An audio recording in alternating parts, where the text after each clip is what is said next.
Hello, I'm Nelson Ford, and I'm going to do my favorite stuff right now because it's off the cuff. It's the Q&As. I'm with the gunsmith in Phoenix, Arizona. I have some questions here. The first one is, what do you think about the 10-shot 617? I love all Smith & Wesson revolvers. Different revolvers present different problems, and you have to deal with those problems when they come to you. I have a picture I'm going to ask Eddie to drop in right now of how I adjusted a 5-shot Smith & Wesson revolver that had 2 chambers out of time. And the lugs are so big that I was able to go in there with an awl with about a 60-degree angle, and I was able to push metal to the side on 2 of them to bring him into time. And you'll be able to see the hits that are slightly on the side, and then you'll see the 2 impressions I made on the lugs, and you'll be able to see a second set of hits on those primers where I got it right in line. That's not possible on the 10 shot. The 10 shots have little butter knife blade lugs for indexing, and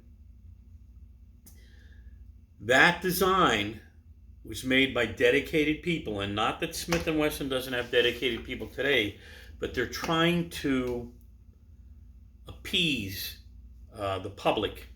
Rather than making the best product, they're trying to appease the public and stretching things where they don't belong. And a buddy of mine came in, close friend that I shoot with frequently, with a 6-shot 617 4-inch. And I would take one of those things 10 times to 1 over one of these 10 shots. If you're in a 10-shot competition, I think they have the Steel Challenge and all these different things that require so many shots. You've got to use a 10-shot. And you can still influence those lugs, but you really don't want to because there's not a lot there to work with. But that's my 2 cents. That's my big gripe on them.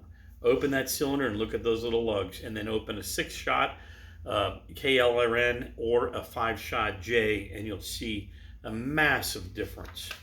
And if you need the extra rounds, if they're important to you, there's one thing you should know though. Every K22, and it's not every, but I say it that way because it's most, they require that somebody go in there with a climber finishing reamer, a 22 chamber reamer, because sometimes the rounds don't like going in or coming out. And if you don't take I've had K22s in my family. My dad had them before I was shooting. And if you don't take your thumbnail and spin the cylinder once and use it to seat the cartridges all the way in the cylinder, you're doing yourself a disservice, because when you put them in there, especially after the gun gets dirty, if they don't seat all the way, the first time you come around with that firing pin, it's going to try to seat the cartridge. If the cartridge isn't all the way in, it won't be able to give it the full force of the primer. It'll cushion it.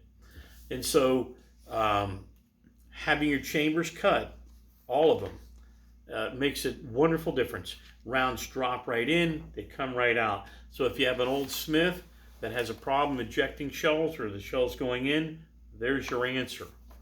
And if people won't spend the $79 on an action job to have it done, I shouldn't say this, but I'll do it anyway while the gun's at my shop because I want it to work right. Do you think Brownell's Oxbow Blue or Birchwood's Casey is closer to the old S&W color match? I paint cars. Color match is important.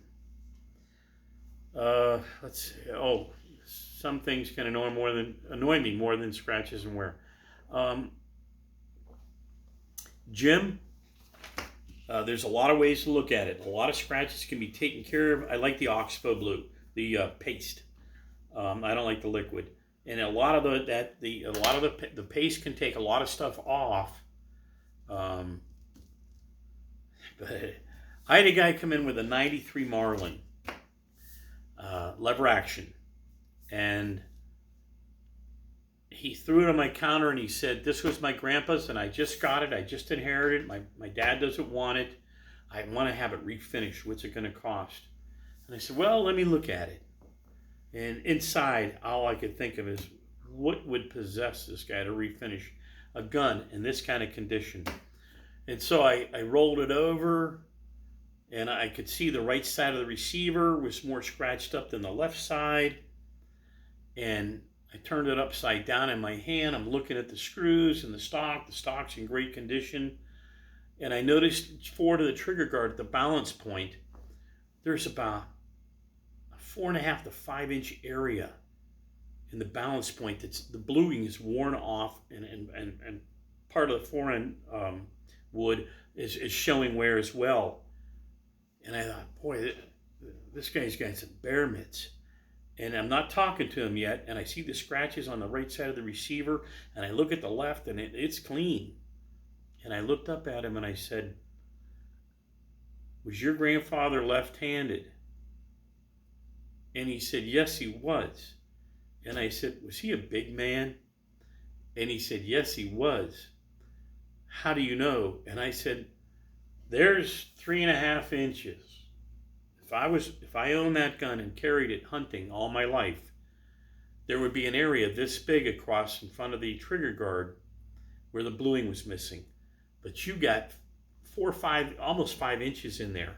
This guy had to be 6'5". He goes, oh yeah, he was real tall.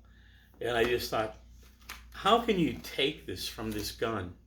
This gun earned all this. This is your grandfather, and you're trying to wipe this off the gun. Leave it alone and enjoy it. I said, it still has his mark on it. When you re-blue it, it might as well be some gun off a gun broker that you don't even know where it came from. Right now, it's personalized. Don't hurt it. And I could see him just going like this. His belly went straight up, and he said, I'm convinced. I'm glad I had this conversation with you, because there was no reason to refinish that gun. It's a beautiful old Marlin. I can't remember the caliber it was in, but those came in 30-30, 32-40, and others. But they were actually, the 93 was actually made in a 410 in 1928, 1929 as a stock option if you bought stock with Marlin. But that's a sidetrack. And I love 410s.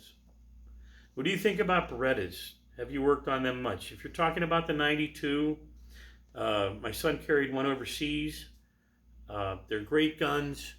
They do their job. I never in my life will ever understand double action or single action, not unless you have people that have no experience with firearms. You don't want them setting them off in their holsters by mistake.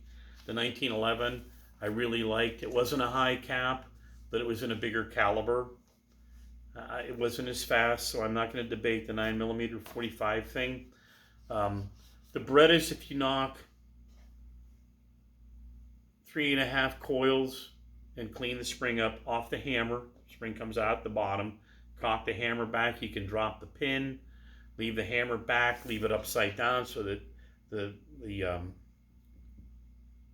hammer strut doesn't disconnect from the hammer. I think it's a fork. Take 3.5 coils off it, put it back in, trap it, and that's done. So then a double action's better. And you can rework the sear a little bit if you're experienced, put a high gloss on it. You should look at it first and see, what's going on. If there's a lot of travel and single action, you can do a little 45-degree angle cut and then gloss it, and that helps a single. Also the plunger, the firing pin block, the spring up there is pretty powerful. And for civilian use, you can knock the spring down until where it still works, but it lightens the trigger pull. For military, I'd leave the spring alone. They're all right. They're not in my world. Great video as always. I've got a question for your next Q&A. Have you previously built any PPC revolvers? If you need to build one today for a customer, how would you go about it? I just use the guns as they come, a good action. My own, I still have a couple of 50s vintage, 38 masterpieces, K38 masterpieces, and I put, we used to get them from Gil Hebert. He was a distributor for Bomar, and we'd get these Bomar half-pound ribs and drop them on top of the gun, and it gave you a lot of control. But throwing another barrel on the gun and going crazy, it's just not for me. It's just, I used to do it. I did lots of them. I put Hart barrels on it, Douglas barrels. I put those crazy 3-position uh, ribs on them. I just don't do them anymore. It hurts for me to bastardize guns because I really like Smiths the way they come. That's just me. Many thanks for the videos. I have a 32 S&W 32 Pro Grips 3-inch from 1921 that I call Bonnie sometimes. I get a light primer strike, which you tighten the screw on the front of the grip frame. I never have any problem with H&R 732 model. It's ugly and has only a mother Russian tank designer could love. I don't know what this H&R is. H&R revolvers aren't in my world. But you just don't tighten and loosen screws. You should really calibrate them. And I use, I don't really have to calibrate. If the screw's not all the way in, the gun's not right. I know. I like to set the guns up so I get my desired hammer fall power calibrated with a RCBS box and rod, the old style. Hold the trigger down, hook the hammer, pull it back, and when you see the hammer start to move, look at your scale, and that's your measurement. But I never have to do that with the J-frames. If the screw is turned out, and obviously it's not left to the factory specifications, and turn it in. You know, that's all there is to it. It's a little tiny hammer in a J-frame. When you take power off them, they don't want to work. There's not a lot of force behind them. And so, turn the screw in. Swapped a Remington hammer spring housing into a Thesis, wanting the 25 line per inch checkering. Found the grip safety didn't work. Found the Remington housing didn't let the grip safety come out far enough at the bottom to let. Hey, this is gunsmithing 101. You shouldn't have to ask questions. If you're swapping parts, you should already know. I don't know if there's YouTubes or whatever. I'm proud of you for trying, but you know there's a shelf on the top of the mainspring housing. You bring it back, and there's all these adjustments that go on. There used to be the sensitizing and the grip safety. If you have to have them all the way in, you can swing them out further by cutting that part of the mainspring housing back, and then cutting the there's 2 notches. There's the stop, and there's a stop for the grip safety, and then when you depress it, the trigger still has to stop, so you don't go full auto, because if you don't have a second stop, which should be on your trigger as well if you have a trigger with a stop, when you pull all the way to the rear, the disconnect is still coming back, and it'll try to push the sear spring out of the way, and the gun will go, it'll double. And so if you're fitting you can't swap parts. I mean, you can, but you have to be in my position. I'm a traumatized gunsmith. I have seen every permutation of crazy that there is. And if you're just swapping parts, I can't be honest. You need to learn how these things work. And if you're just swapping parts, you're asking for trouble, because they're not. I tell people you can't even put another set of hammers and triggers into a Smith without them not working. You know, the way they lock up together. I'm at a loss for words. And that's pretty good to get me at there. I'm going to go to the next one. I have a 36.9. Sounds pretty new for me. First thing, I went to dry fire the gun one day, and the whole gun was froze up on me. It turned out that the firing pin block MIM part had shattered. You know what? I have heard of this happening. This just happened to a guy in Vermont I sent a gun back to, a 32 UC or one of those 32s, and the part just shattered when he was working it. You guys buy these brand new guns, and I shouldn't say those words. Those are dirty words. That's what you're going to get. I have everything I have at my house is before 82, and I tell people don't go past 96, but they buy them anyway. They can't own a used gun. I don't know. I do a video on how to buy a used gun. But that's what's going to happen. I'm so sorry. You know, I love Smith & Wesson. I love Harley Davidson. I love Chevrolet, but Um, you're not the first, and mem parts can be a problem. Another time there was some problem or other when I took off the side plate. There you go. There's another problem. Don't pop the side plates off those guns. I had a 29 in my shop, and I want to do a short with it. I still have it on my video on my phone. I put the side plate back on, and I put the screw in the middle. I always do the middle screw first, and I put in the flat head screw in the back. In the front of it's like this, above the frame in the front. So just for fun, I loosened the screw in the back and I tapped the front down, and the back came up. And somebody was prying the side plate up, and they'll fold right where the safety is because that's where they're weak, and it ruins the side plate. So when they put it back on, we just had a Q&A with this guy a while ago. When he put the side plate back on after taking it off, it's bent like this. So when he put it on and put the screws down, the bushings were down on the parts, and the parts didn't want to move. And so they're not made to take apart. They are not, that's not what they're made for. In one of my videos, I tell people I shot at the National Guard Armory 300 matches between 1980 and 86. And I had a 1953 K38 Masterpiece with a half-pound Bomar rib on it. And I didn't have time to take my own gun apart. The cylinder wasn't rubbing the barrel. I didn't have to back it up. If it was in time, I didn't have to fool with that. I cocked the hammer back, shot oil. After I always did the cylinder for reloading and the barrel with a good fitting bore brush and Hoppy's number 9. No substitute. And then I'd use a brush with Hoppy's number 9 on the back of the barrel and the breech face. Get that clean.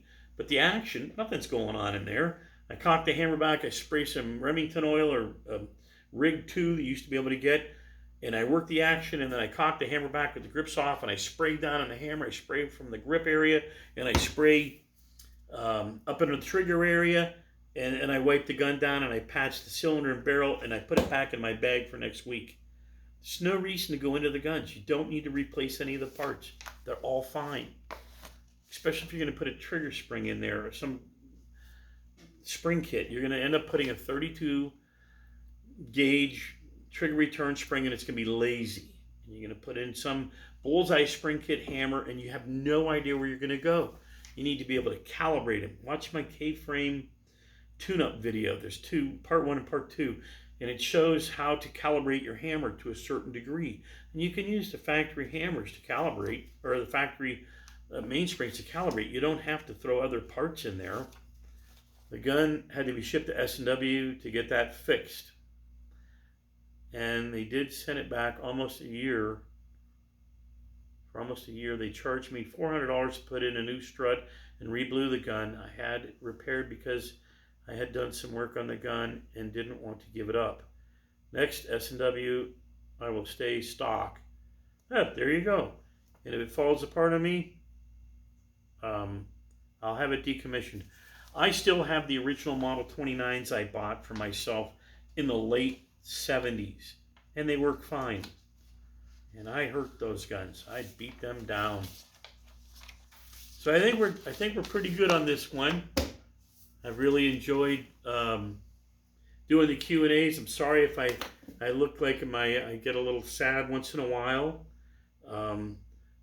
But the guns, you guys don't have a lot of choices out there. Everybody does AR-15 builds and striker fire trigger kits, and so you're on your own. I would say if you want to work on your guns, look at my S&W K-frame tune-ups, part 1 and part 2. I don't hide anything. I tell everybody everything. And what blows my mind is that the feed work and trigger work on the 1911 that I put all the information out there I know about on them, those haven't gone anywhere. The history of the K-frame and the Model 28 and other ones have just taken off. And the instructionals on the 1911 feed work and trigger work, I thought those things would go crazy. And those are really important stuff. I spent my whole life working on them. I had to make them work. If they didn't work, people brought them back to me until I made them work. You know, and they had bad reloads and changed parts on me, and I had to fight everything. There's good information in there. Enjoy it. Thanks for watching.